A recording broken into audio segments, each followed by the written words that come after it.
Oi, gente. É, Como estão vocês? Então, nosso próximo conteúdo, ou melhor, o conteúdo da nossa avaliação, né, é as bactérias. Olha que imagem aí linda, né? É uma imagem feita de um microscópio, já que a grande maioria da bactéria, quando estão unitárias, sozinhas, elas só podem ser enxergadas com a ajuda de um microscópio, tá? As bactérias são seres vivos formados por apenas uma célula e geralmente não são observadas a olho nu. No entanto, algumas delas são capazes de formar colônias, que são conjuntos formados por várias células e que podem ser observadas a olho nu, tá? Então, no caso, quando ela vive em colônias. Então, ambientes onde são encontradas bactérias, no mar, na água doce, no solo, no corpo de muitos seres vivos. Então, as bactérias, elas vivem em locais adversos, com alta salinidade, com alta temperatura, sem oxigênio, em escuridão, profundidade oceânica e regiões vulcânicas, entre outros locais, tá? Em relação às suas características, as bactérias são seres unicelulares, formados por apenas uma célula, e procarionte. Por quê? A célula de uma bactéria, ela não tem a carioteca, que é o envoltório que envolve o material genético, o DNA das bactérias. Então, esse material genético ele vai ficar solto no citoplasma. Então, por isso que ela é classificada como organismo procarionte, pela ausência da carioteca. Reprodução, na grande maior parte assexuada por divisão binária ou por esporos, ocorre recombinação genética através da transformação, transdução e conjugação, tá? Podem causar doenças, são organismos patogênicos, podem viver em relação simbióticas com outros organismos em relação harmônica, possuem importância econômica e são fundamentais para a reciclagem da matéria orgânica, tá? Então, algumas espécies de bactérias vão atuar na decomposição da matéria orgânica, transformando substâncias complexas em substâncias simples, que retornam no ambiente ao ser vivo por meio da cadeia alimentar, tá? Muitos produtos consumidos pelo ser humano são produzidos com o auxílio das bactérias ou podem contê-las em sua composição. A pele possui diferentes tipos de bactérias, normalmente não causam problemas para a saúde, tá? É a relação simbiótica que eu falei. A quantidade de bactérias presente no intestino humano é maior do que o total de células no corpo anterior. A maioria desses micro-organismos convive com o ser humano sem causar doença e muitas vezes contribui para a saúde e para o bom funcionamento do corpo. É a microbiota, né? Então, aí são algumas características das bactérias, tá? A estrutura das bactérias, tá? A célula bacteriana, ela apresenta tipicamente parede celular, membrana plasmática, citoplasma, material genético e ribossomo. Em alguns casos, pode apresentar um envoltório composto principalmente de carboidrato, denominado de cápsula, e estrutura de locomoção como o flagelo. Nessa aí não tem flagelo, tá?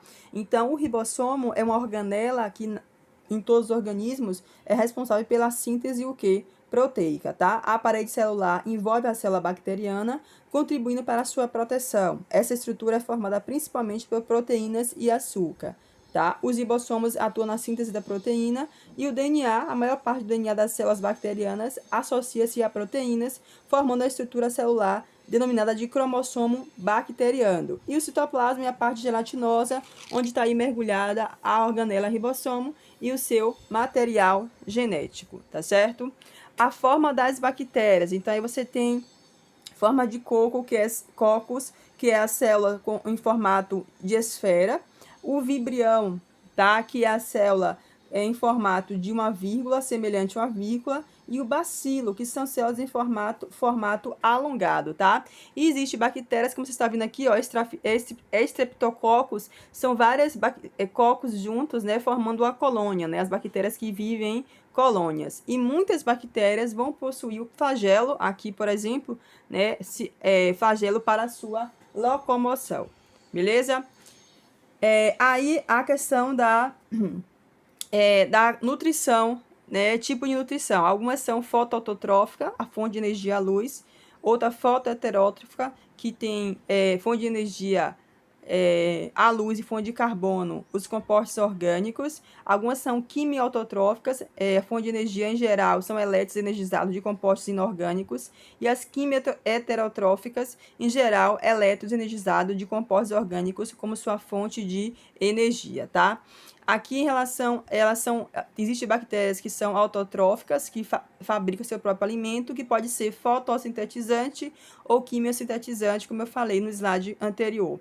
As heterotróficas são aquelas que não fabricam seus alimentos, então elas vão viver por fermentação e respiratórias. As respiratórias têm as anaeróbicas, que não necessitam desse gás para obter energia, tá? No caso, o oxigênio, e as aeróbicas, que precisam do oxigênio. As anaeróbicas, que não usam oxigênio, podem ser facultativas, viver com ou sem oxigênio, ou obrigatórias, só viver na ausência de oxigênio, tá certo? A reprodução das bactérias, né? Eu falei que a maior parte das bactérias fazem reprodução assexuada, né? Aí a divisão binária ou cisciparidade, que é um tipo de reprodução assexuada. Inicialmente, o cromossomo bacteriano se duplica, o material genético se duplica, a parede celular e a membrana plasmática, elas crescem e dobram-se para dentro da célula, formando-se membrana celular e parede celular, separando a célula em 2 compartimentos, cada um contendo um cromossomo bacteriano, DNA bacteriano. Então, ocorre um estrangulamento do citoplasma da bactéria. E, por fim, os 2 compartimentos se separam, originando cada uma célula bacteriana, tá? E essas 2 células bacterianas que foram originadas a partir de reprodução assexuada, elas são clones, são geneticamente idênticos ao indivíduo que lhe deu origem, a bactéria mãe, tá? Aqui mostrando também a reprodução da bactéria por conjugação. Nesse caso aqui, uma encosta na outra e a troca aí do plasmídio, esse pequeno material genético, tá? Então, isso aí é reprodução por conjugação.